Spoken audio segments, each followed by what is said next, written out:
Hello everyone, Eric Watson here, freelance writer, player of games, writer of words, recorder of videos, and tabletop role-playing aficionado. In this video, we're going to look at a preview of Dragonix's Deadly Denizens Volume 3, a new monster book for Dungeons & Dragons 5th edition, coming to Kickstarter on June 17th. This video has been sponsored by the publisher, and a digital preview copy has been provided. If you enjoy these videos and other D&D content and live streams, consider supporting me via patreon.com/RogueWatson.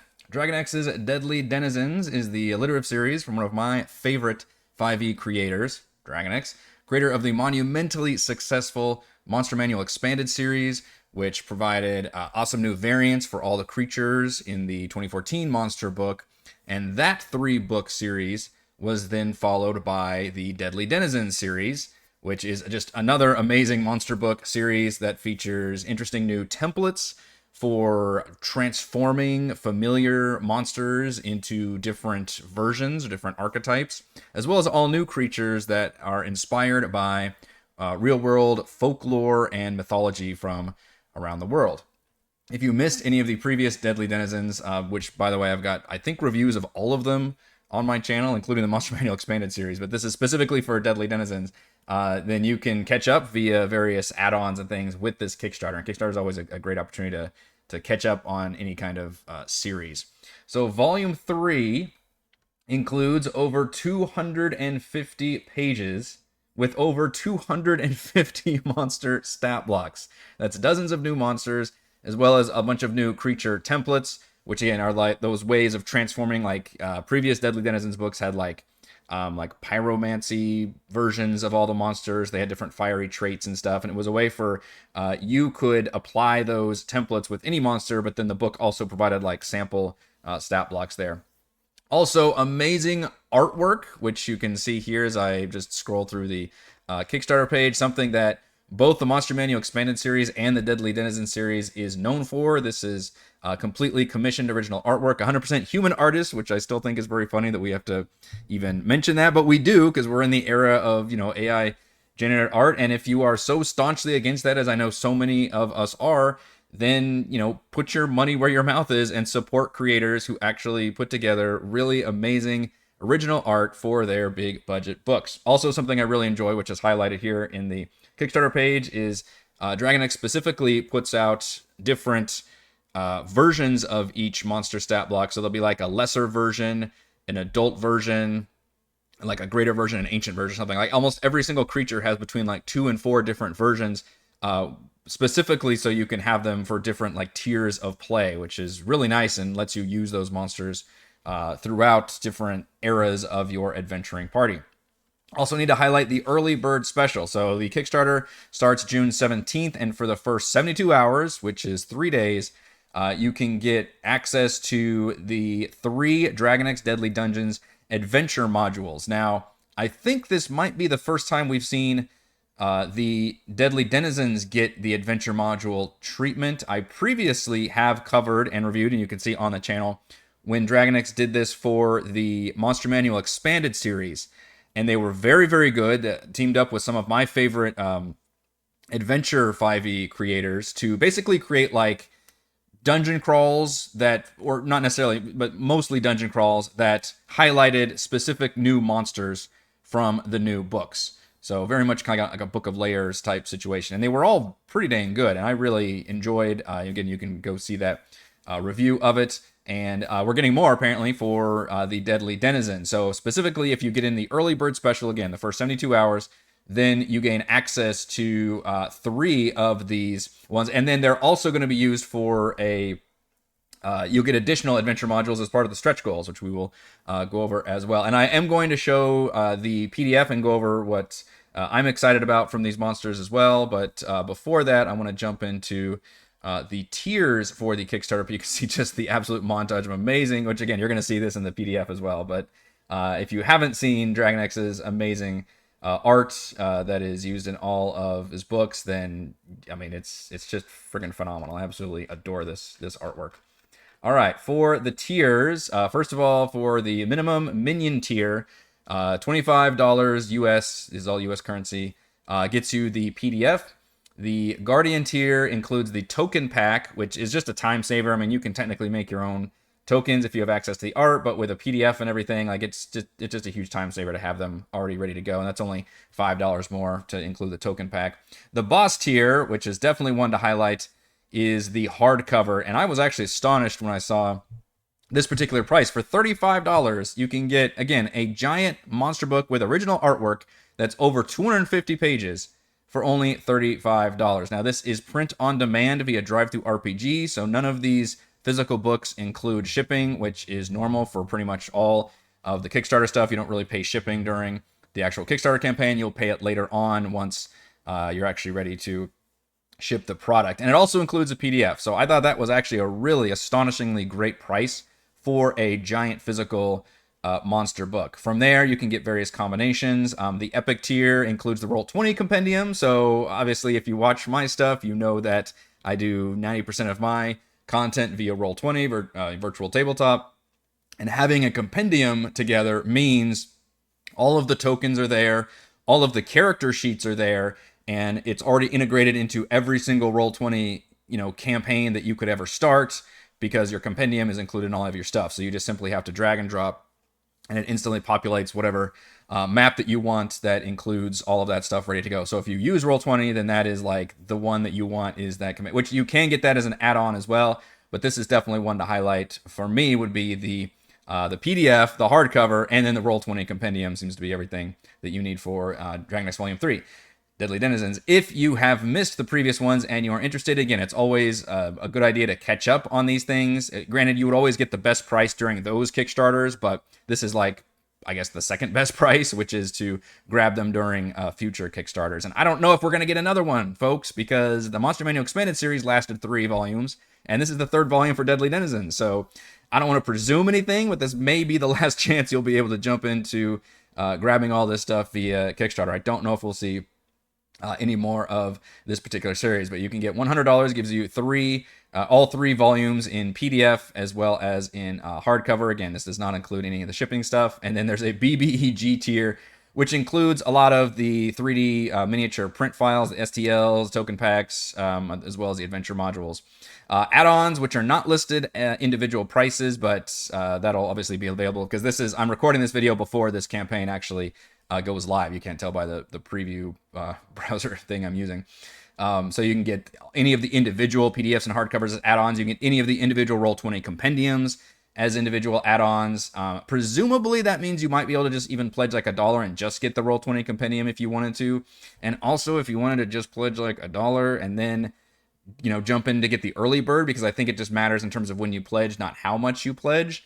And that way you can then decide later on which actual tier you want to explore down the road. I think you can do that as well. Don't quote me on that, but I've done a lot of Kickstarter campaigns, and I believe that's all still okay. So there you go for all the other stretch goals. One of the things, or we'll get to stretch goals in a second. One thing I wanted to highlight for the tier options, and this doesn't mention a price, and I imagine it's probably expensive because it's only limited to 5 backers, or maybe they're just like, look, we don't want to draw a bunch of people in here.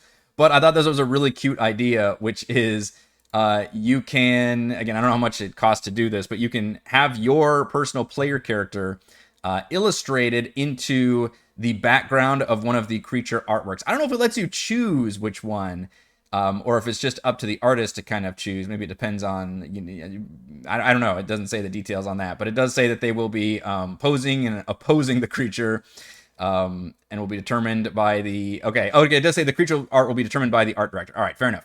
But you do get to choose your character, probably give them a description, and then have them appear in one of the character volumes. I think that's actually a really fun idea to include backers. I've seen a lot of Kickstarter campaigns that include backers in various ways and have like, them as like NPCs or something. And this is a really fun way of doing that, I think. And yeah, it does immortalize them in there. All right, so stretch goals are all about those dungeon adventures. So I just mentioned the fact that I think this is the first time we're getting the Deadly Denizens translated into an adventure format.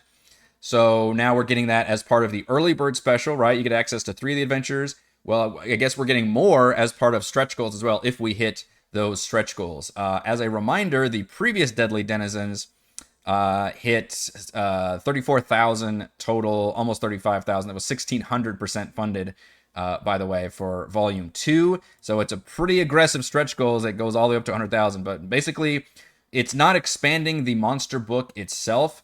It's just giving us extra goodies on the Deadly Dungeon, which is probably the right way to go. And I think a lot of modern Kickstarters generally don't like to feel like their main content is dependent on like how much funding they get versus extra stuff. So I think this is probably the right way to tackle that exact uh, format of giving us more things and getting people excited about, raising more money for the stretch goals. And like I said, I really enjoy having the layer stuff. That's what makes me really excited about using monster books. And yeah, it's inspiring sometimes to read about these monsters, but especially to see how talented adventure designers incorporate those individual monsters and really make them like the highlight of an entire mini adventure. Typically, obviously a dungeon crawl or a layer or something ends up working well. So as a reminder, none of these include shipping. It's all done through drive-through RPG, so it's print on demand, which that's very standard and normal. And frankly, that helps the wallet, I think, because you can pledge now and then later on when they are ready to print, which I don't think will be till next year. So we go down to progress and ETA. Volume 3 is about 60% completed, which is crazy because the preview that I was given is already crazy long and there's a ton of content in it. The digital copy will be released by the end of this year. So this December, you should be able to receive the digital copy.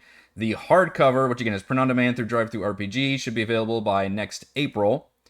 The token pack also by April. And then it says the non-volume 3 and drawn into battle add-ons will be available by August 2025, which is the, again, that having your little character immortalized in their thing. So the longest you'll have to wait is for the hardcover, which won't be available until next April. All right, so let's jump into let's see, where can I find my PDF? There we go. Okay, we've got the PDF here. And we are going to talk about, let's see, switch it over. There we go. Okay, we've got the PDF. This is Dragonix Deadly Denizens Volume 3.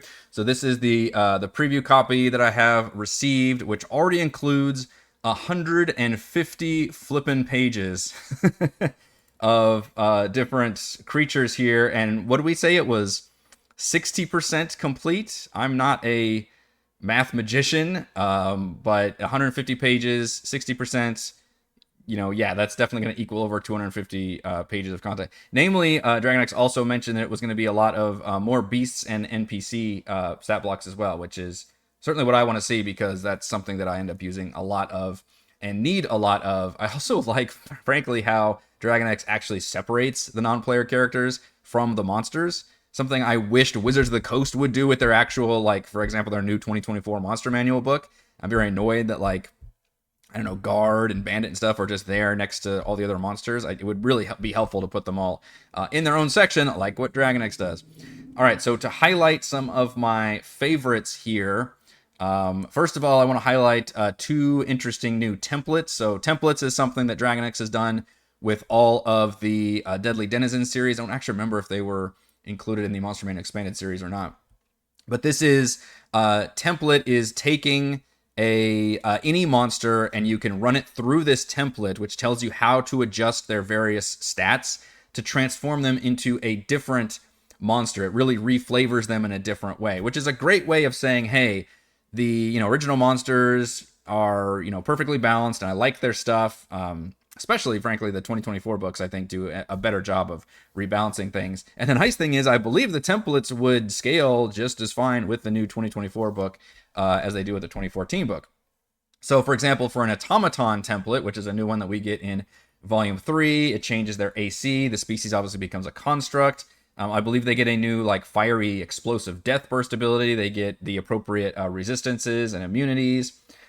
So the obvious cool one on here is the Balor Automaton, which is absolutely crazy. They get this cool overheat ability where they actually can become incapacitated if they have less than half their hit points. A 1 in 3 chance. They can explode into a fireball. That's a 1 in 3 chance. Then have their own weapons and things that should be pretty similar to what they already have. I believe it lowers the CR. Is that correct for the challenge rating? I don't think it mentions on that little bit right there, but I don't remember what the base Balor is, but it just changes things slightly so that, and it's a cool reflavoring, right? Because I think there was one of the highlights of Rime of the Frost Maiden, which I'm going to get into a slight spoiler here, although this is a monster book, so you should all be DMs anyway, GMs. was the Shardolin Dragon attack, and it felt really like Godzilla-ish in a cool way, where suddenly there's this like just robotic dragon with programming, and it's, you know, it's a dragon, but it's got its reflavor as a construct. So I really like the template idea where it just takes these different kinds of creatures and then gives you, and then what Dragonix does, so we've got the template, so we can make whatever creature we want with these, right? And then Dragonix also provides these sample stat blocks. So, for example, turning a Behir or a Dragon Turtle or just a simple guard into an Automaton, Hellhound, Minotaur, Rimraz, which is really, again, the artwork really freaking sells it, which is awesome. And here's an example of kind of the drawn to battle thing, I guess. And I like when they put adventuring heroes on there as well. The other template I wanted to highlight was the Bone Golem template, which is different. And I like that it says this. It says, unlike undead creatures, the Bone Golem is not animated by the will of a departed soul, but by pure arcane energy, making it a soulless, unfeeling servant. So it's not so much this evil, undead creature that has any thoughts or motivations of its own. It was simply like animated as some kind of like guardian, typically. Again, look at this artwork. Really cool with the whole adventuring party like facing off against this really cool creature, which also gives you that appropriate scale thing, right? We don't need a banana. For scale, we need like adventurers.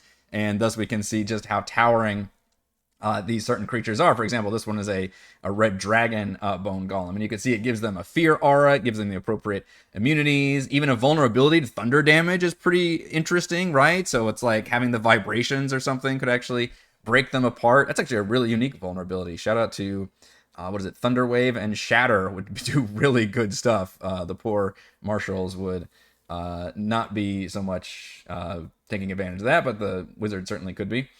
And other examples include the Owlbear Bone Golem, a Sphinx Bone Golem, a Winterwolf Bone Golem. So really cool idea, again, to transform creatures that already exist, that you already kind of know how to run, but then it just gives them all those extra flavors and things, which I think is just an amazing way to get even more use out of your original monsters, or your the monsters you're already familiar with. For more original monsters, actually, let's talk about, I think the Chimera exists in the monster manual. I don't actually remember if the Chimera exists. I'm pretty sure the Chimera already exists, but it's like a single stat block for a Chimera, right? So here's an example where you've got different variants of a creature that exists in the monster manual. In this case, there's like a desert one that's got like a blue dragon, a hyena, and an ibex. There's a forest one, there's a polar one, there's a swamp one. Like the polar is a polar bear, a mountain goat, and a white dragon. And I just think it's a neat idea to actually have the Chimeras reflavored to their specific region, and they gain basically all the attacks of all three creatures as Chimeras do. But this allows them to be more flavored to their region, which makes a lot of sense, and it kind of adds to the immersion. Even gives them a little bit of layer actions and notes about what their layer is like, because these creatures, even though they're technically not the strongest creatures, they're around tier 2.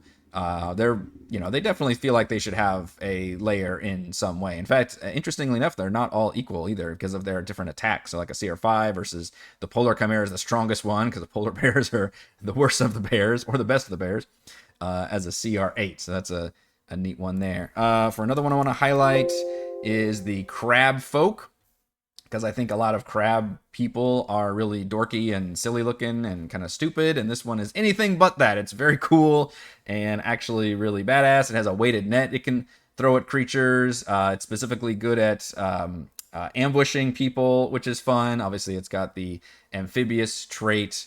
It's not too terribly strong as a CR1, but this is a great example of how you can really extend how strong the various creatures are, including having a boss level Crabfolk Chieftain, which has legendary actions as a bonus action where it can, buff all of its Crabfolk allies. CR6, by the way, for the boss level here, 85 hit points, versus the minion, the lowest level kind of generic Crabfolk, which is a CR1. So you get all these different variants. Deep One's actually a really good one too. In fact, I just ran an underwater nautical themed campaign where I could have taken advantage of having more interesting stat blocks for Crabfolk. And then the Deep One, which are kind of like humanoid aboleths. In fact, there was an example of a humanoid aboleth in the Styes adventure from Ghosts of Saltmarsh, which I had adapted into our campaign. This one literally has the enslave feature that I believe is pretty much the exact same written as the aboleth. And again, I think that's the smart play, is draw on that stuff that already exists in the monster manual. Aquatic regeneration. And then you could, again, example here, CR1, basic level, deep one, and then you get the crazier ones, a tentacled one, which literally just, starts transforming more into an aboleth, I think, and has the tentacles that can restrain their victims, and then the deep one, Elder, which is CR12 boss level, and now we've got the legendary actions, we've got the psychic wave attack, we can stun all our creatures, almost like a Mind Flayer style attack, which is very nifty. Another creature I want to highlight, this is kind of example similar to the Chimeras, which now we've got regional giants, including forest giants, which have a lot of druidic abilities and really cool example of multiple stat blocks again. The swamp giants are the ones that I particularly like from the new regional giant group, because they really play with the kind of amphibious nature here, as well as them as like very highly mobile skirmishers. And they specifically, let's see, what is the ability? They have an electricity surge. Okay, skirmishers actually want to highlight here. When an enemy the giant can see ends its turn within 5 feet of it, the giant can move up to half its speed, and the movement doesn't provoke opportunity attacks, so it can basically retreat when somebody closes into them, and doesn't provoke opportunity attacks, which is huge. And then that pairs well, like wine and cheese, with its skirmish advantage trait. Once per turn, the giant gains advantage on its attack rolls when it makes an attack while occupying a space at least 15 feet away from where it started that turn, which is kind of a unique ability I haven't seen really any monster have. But basically that means if it charges towards somebody to where it wasn't next to them, it was at least 15 feet away, it has advantage on the attack. And you can see where Skirmisher, it automatically gets to move away if people close into them, so it can try to get that Skirmisher ability off. But also it has another reaction where if a creature within 5 feet of it hits it with a melee attack, and it has its electricity surge action available, which is which can be on a recharge, then it gets to use that as a reaction. And it's basically like an electric eel, where it just discharges electricity out of their body, which causes a con save for lightning damage, and it affects anybody within 5 feet, or if they're in a body of water, then I believe it affects everybody within 15 feet of them in that body of water. Again, very, very interesting like abilities that pair with a creature that really ties together how it fights in like swampy water that would cause a lot of hilariously fun consternation for your players who are just like, oh, okay, these are just giants and they happen to be in a swamp and they've got like extra, dangly earrings and whatever else, it's just a reskin, like a flavor. And it's like, no, these have actual like specifically new abilities. They're immune to lightning. They've got that skirmisher ability. They can just discharge all this lightning out of them. And the fact that all that stuff is on like reactions and traits and things, so it doesn't even conflict with their bonus action economy, is just an incredibly well-designed creature. For some of the like very original folklore-inspired creatures, I want to highlight the Guona, which is I guess a cross between a vampire and a hag. She's from Spanish mythology. She can change into kind of like a druid wild shape, but only into tiny innocuous beasts like a bat or a raven or just a rat or something. Creeps into people's houses and then I believe it basically has the vampire ability where it does a claw attack, but you can choose to grapple people instead, and then it can do its bite attack where it literally drains, it does a ton of damage, and then it can drain your maximum hit points, and then it kills you if you go all the way to, obviously you can't get any more hit points from that.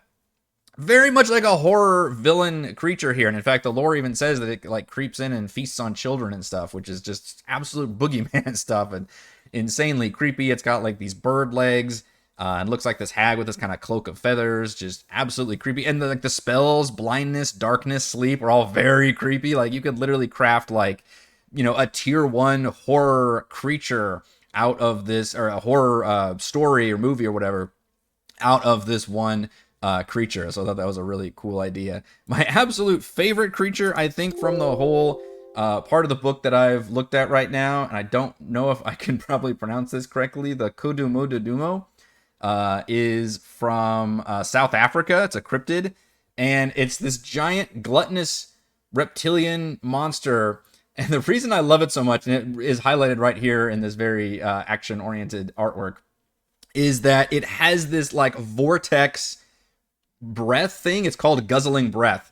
And well, I'll just explain it to you. It draws in the air of its nearby surroundings, creating a suctioning vortex in a 15-foot cone. Each creature in the area must make a strength save or be pulled 15 feet into its jaws and automatically hit by its bite attack. And you can imagine with a jaws like that, its bite attack is very, very nasty. In fact, the young one, which is a CR7, the bite attack does 3d10 plus 5 piercing damage, and then you're swallowed. And of course, as we know with creatures that can swallow you, you are blinded and restrained, and you take acid damage at the start of each turn. And it can hold up to 2 creatures. The young one can. That's awesome. That is amazing. They have this giant creature, this kind of frog-like thing with teeth, and everybody's like, all right, we got to stay away from that, not get bit by it. But then it just opens its mouth and just sucks you in with like a reverse gust of wind, basically. And suddenly everybody's going to have to make a strength save. Wizards and sorcerers and everybody who dumped strength really, really hates this thing, who suddenly finds themselves inside of its gullet. That's the young one, a CR7, and then you've got the older ones. Again, a great example of how there's more variance. The mid-level adult is a CR14, AC 19, 200 hit points, has a burrowing speed, so you know it's going to be ambushing folks, magic resistance, also has legendary actions on top of having its guzzling breath signature ability.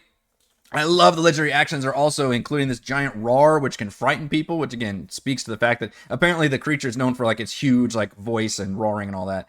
And it can use a bellowing spew attack where it disgorges the creatures inside, which is neat because usually if the DM chooses to swallow people, then they're just in there and they can't do anything. But if the DM's like, oh, I've swallowed 2 people, things are going bad, or I just want to have a little more dynamic with this fight, we're going to use bellowing spew and just have it vomit all these creatures up and like knock them into other creatures and just throw them around and stuff. Just absolutely ragdoll your players. That is so fun. And there's an ancient version, of course, if you want to really have a tier 4 version of this creature at a CR22. So that's probably my single favorite creature. There's 2 more I want to highlight. The Astral Linworm, which is this really cool kind of Spelljammer-esque dragon creature, very serpentine. I just love the artwork. I also want to point out the fact that we are getting, maybe for the first time, I don't remember if the previous books had this, but giant 2-page spread art for some of these truly amazing images. So that's just a huge highlight for basically the artwork, but also the creature does look pretty cool. I mean, the basic one is just a CR15, but literally designed to pilot itself through the astral plane and have all this like psionic attacks and still having this kind of serpentine, constricting abilities and stuff. That's the Astral Linworm.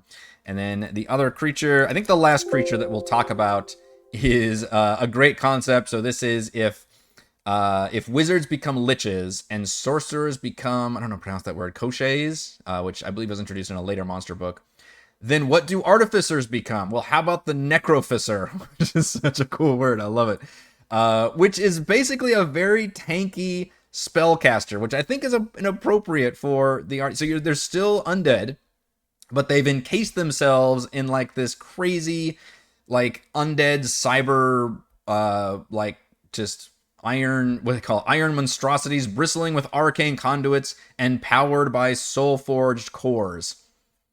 God, I just want to read this whole description. Only the most brilliant and unhinged arcane engineers dare attempt the transformation into a Necrofuser. Most craft reinforced exoskeletons built to match their own size, enabling agile, tactile movement while shielding their decaying bodies. More ambitious and power-hungry among them construct massive, towering warframes, iron monstrosities bristling with arcane conduits, powered by soul-forged cores, allowing them to crush legions beneath their feet. These abominations blur the line between undead and construct, their necrotic plating impervious to conventional magic, and their forms more terrifying than any golem. I love that description. That's fantastic. They're loaded with like amazing spells, which I do like the more modern.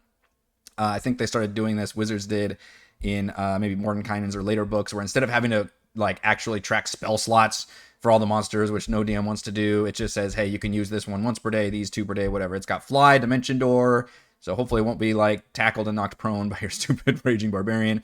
Lightning Bolt, Mirror Image for defense, but a lot of just great basic attacks, really, like the Nether Burst and Nether Bolt, which can incapacitate people when it attacks. And then Shield, for a reaction, it's already got a base AC of 19. These things are super tanky. Look at this amazing artwork. This looks something out of Warhammer or Warcraft. And the lair, it's got all these like crazy, like you're supposed to fight them in this like mechanical, just evil fortress of all these like traps and like gas things like going off. And I think there's like a magnetic field at one point that like, can like reverse gravity on you or shunt you to one side or the other. Is it because it's, again, they're this evil mechanical genius, basically. Like, how do you combat that? Well, of course, their lair is also going to be like basically a boss fight in of itself. And of course, they've got all the legendary resistance, magic resistance, everything else that you could have. So that is too dang cool. I love it.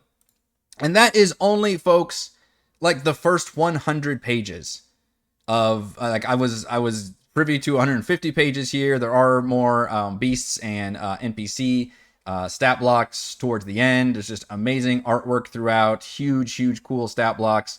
But I basically only highlighted like maybe half a dozen creatures from the first 100 pages, and we're gonna get like 2.5 times that. Like that is an insane amount of content that makes me really excited about having all of this deadly. I'm really happy we're getting another volume, basically. And what's funny is every time I see it, I'm like, oh man, this is it. Now I've got like all the monsters I need. And then they release another one, and I'm like, damn it, I'm back in. They got me back in now, which is damn impressive to have all this good stuff. All right, so as a reminder, Dragonix Deadly Denizens Volume 3 goes live on June 17th.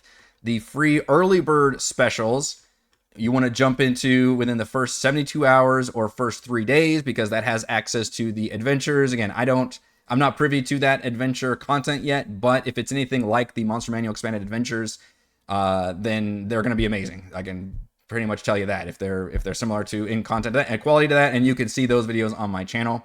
Highly recommend jumping in early to grab those early birds. All right, thank you to everyone for watching this video review. You can check out my website at roguewatson.com, where I do all kinds of D&D content and live plays, and you can support my work at patreon.com/roguewatson. Thank you.